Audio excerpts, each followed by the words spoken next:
እንግዲህ እንዴት እንደተቀበልህና እንደሰማህ አስብ ጠብቀው ንስሐም ግባ። የዮሐንስ ራእይ ምዕራፍ 3 ከቁጥር 3 ሃይ አሜን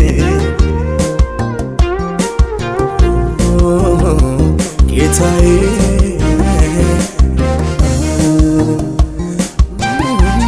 አባቴ የማትታዘዝ ከሆንክ ይቀጣሃል፣ ለጠላት አሳልፎ ይሰጣል፣ ወደማትወጣው እስራት ያስገባሃል። ልታመልጠው አትችልም፣ ማን ያድንሃል? እንዲህ ይላል ሕዝቤ ሆይ ንስሐ ግባ፣ ልብህ ይሰበር በፊቴ በእንባ ከአፌ ሊተፋህ ጥቂት ጊዜ ይቀርሃል። ከአሁኑ ባትነቃ ፍርድ ይመጣብሃል። እንመለስ ይሻለናል መመለሱ ወደ ንጉሱ ወደ ኢየሱስ ወደ ንጉሱ በራድ ወይም ትኩስ አይደለህም፣ ላብ ብለሃል በአንዱም አልጸናህም። አለሁ ስትል በብዙ ተታለሃል። አስተውል ከሞት ሕይወት ይሻልሃል። ግን ፈራጅ የሆነ እግዚአብሔር ሰይፉን ሳይልክብህ ወደ ምድር ፈጥኔ ተመለስ። ወዴት ትሄዳለህ? ታዘህ ብትሰማው ነፍስህን ታድናለህ። እንዲህ ይላል ሕዝቤ ሆይ ንስሐ ግባ፣ ልብህ ይሰበር በፊቴ በእንባ ከአፌ ሊተፋህ ጥቂት ጊዜ ይቀርሃል። ከአሁኑ ባትነቃ ፍርድ ይመጣብሃል።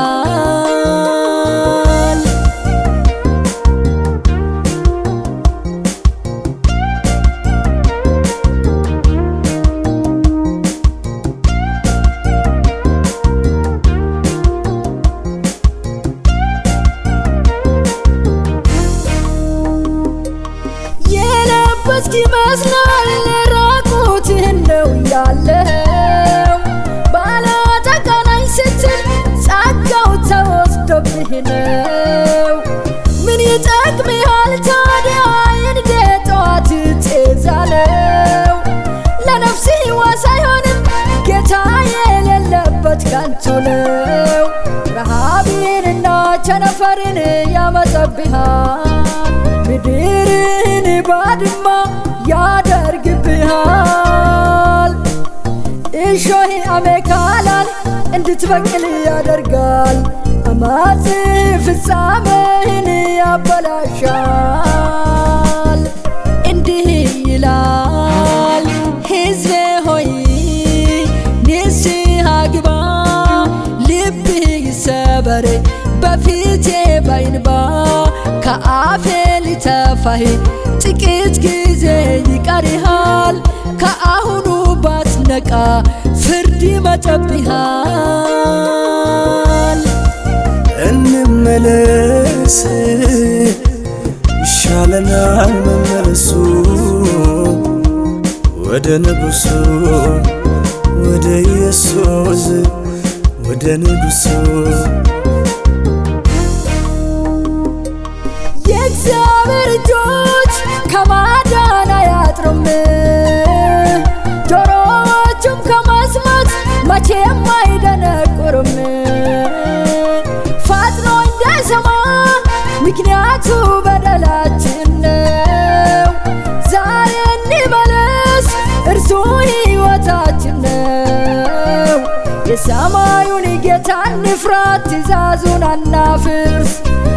ራሳችንን ብቻ አናሟግስ። ውስጣችን ባዶ አይሁን፣ እግዚአብሔር ይክበር። መንፈሱ ይበቀናል ከእርሱ ጋር ስንኖር። እንዲህ ይላል ሕዝቤ ሆይ ንስሐ ግባ፣ ልብህ ይሰበር በፊቴ በእንባ።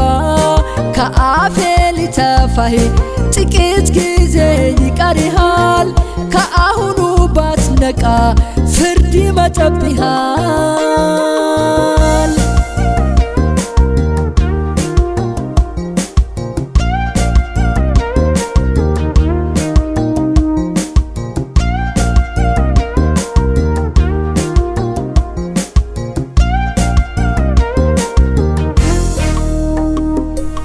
ወገኔ ሆይ ተለየ ጌታ ከክፉ ሥራ፣ የኃጢአት ዋጋ ሞት ነው እርሱን ፍራ።